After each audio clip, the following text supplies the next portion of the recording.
Oke baik, Assalamualaikum warahmatullahi wabarakatuh Bapak Ibu Guru yang terhormat. Jumpa lagi di channel Guru Abad 21, channelnya para guru Indonesia.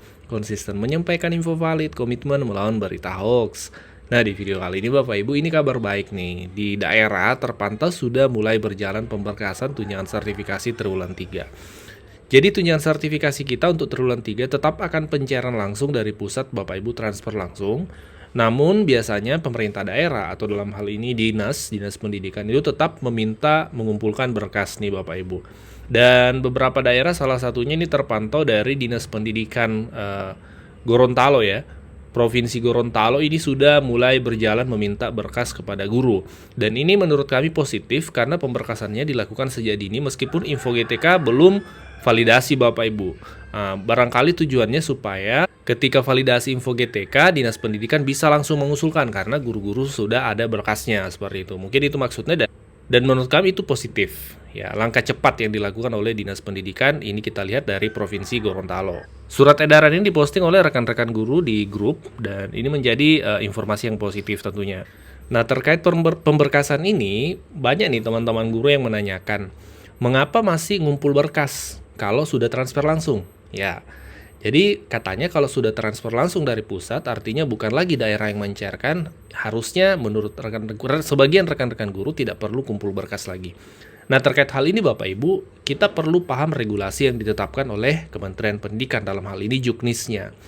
Nah, kita lihat juknisnya supaya kita berbicara juknis, kita tidak sekedar berbicara opini Bapak Ibu. Dalam Peraturan Menteri Pendidikan Dasar dan Menengah Nomor 4 Tahun 2025 tentang petunjuk teknis tunjangan profesi Bapak Ibu, ya itu dengan jelas disebutkan bahwa di bagian tahapan penyaluran tunjangan profesi, ya, di bagian tahapan tunjangan profesi, itu ada keterangan di bagian D Bapak Ibu.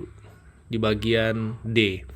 Dinas Pendidikan dan Direktorat Jenderal memastikan data guru ASN daerah pada Dapodik akurat dan logis. Nah, di sini disebutkan ASN daerah karena Juknis Permendikbud nomor 4 ini memang untuk ASN. Sementara untuk non ASN itu ada juknisnya juga Bapak Ibu di Peraturan Sekretaris Jenderal nomor 1 tahun 2025.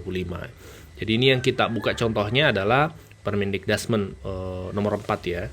Di sini kita lihat, Dinas Pendidikan dan Direktorat Jenderal memastikan data guru ASN daerah pada Dapodik akurat dan logis sesuai dengan kondisi guru ASN daerah. Jadi memang Dinas Pendidikan ini ada tanggung jawabnya untuk memastikan data guru ASN daerah itu akurat dan logis. Ya, barangkali salah satu caranya untuk memastikan datanya akurat dan logis adalah dengan memeriksa berkas-berkasnya, termasuk biasanya kan dikumpul Bapak Ibu adalah presensi ya atau absensi daftar hadir guru.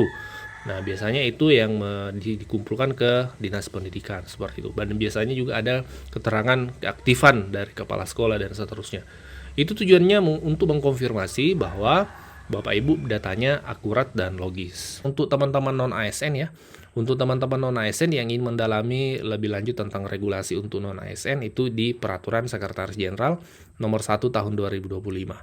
Ini tentang petunjuk teknis, tunjangan profesi, dan tunjangan khusus untuk guru bukan aparatur sipil negara atau guru non-ASN. Kurang lebih secara pemberkasan ini biasanya sama ya. Kurang lebih sama lah seperti itu. Tetap mengumpulkan berkas juga ke Dinas Pendidikan untuk non-ASN. Ya, karena di salah satu bagian dari peraturan ini juga ada keterangan yang sama bahwa Dinas Pendidikan, ini kita lihat Bapak Ibu, ya, dan Dirjen memastikan data guru non-ASN pada Dapodik akurat dan logis sesuai dengan kondisi guru non-ASN. Jadi, peran Dinas Pendidikan dalam hal ini untuk ASN maupun non-ASN itu sama. Dan juga di bagian juknis ini Bapak Ibu ada persyaratan yang harus dipenuhi untuk memenuhi tunjangan profesi. Jadi kita pahami tunjangan sertifikasi ini bukan tunjangan yang otomatis didapatkan ketika Bapak Ibu sudah lulus PPG atau mengantongi sertifikat pendidik. Bahkan meskipun Bapak Ibu ada sertifikat pendidiknya, kalau syarat-syarat tidak terpenuhi maka itu juga tidak akan menerima Bapak Ibu. Karena di sini syaratnya bukan cuma satu, bukan cuma memiliki sertifikat pendidik, tapi ada sampai H persyaratannya. Ya, pertama memiliki sertifikat pendidik, memiliki status sebagai guru ASN daerah, di bawah binaan kementerian. Lagi-lagi kami sampaikan Juknis ini Juknis untuk ASN. Kalau yang Juknis untuk non ASN itu ada di regulasi yang lain Bapak Ibu, tapi kurang lebih sama seperti itu. Kemudian mengajar pada satuan pendidikan yang tercatat pada Dapodik. Kemudian memiliki NRG, kemudian melaksanakan tugas mengajar atau membimbing ya sesuai dengan peruntukan sertifikat pendidik, artinya linear. Kemudian yang keenam, mengajar di kelas sesuai dengan jumlah peserta didik dalam satu rombel. Kemudian memenuhi beban kerja, nah ini yang beban kerja sesuai dengan ketentuan. Nah kemudian tidak sebagai pegawai tetap pada instansi lain. Nah ini semualah yang dikonfirmasi oleh Dinas Pendidikan dalam hal ini. Salah satu caranya melalui pemberkasan itu Bapak Ibu. Nah itulah barangkali alasan kemudian kenapa Dinas Pendidikan meminta berkas kepada guru-guru, ya tujuannya tadi itu untuk memastikan data gurunya akurat dan sesuai fakta di lapangan seperti itu. Ini bisa kita lihat contoh dari edaran Dinas Pendidikan terkait surat yang atau berkas-berkas yang akan dikumpul ya.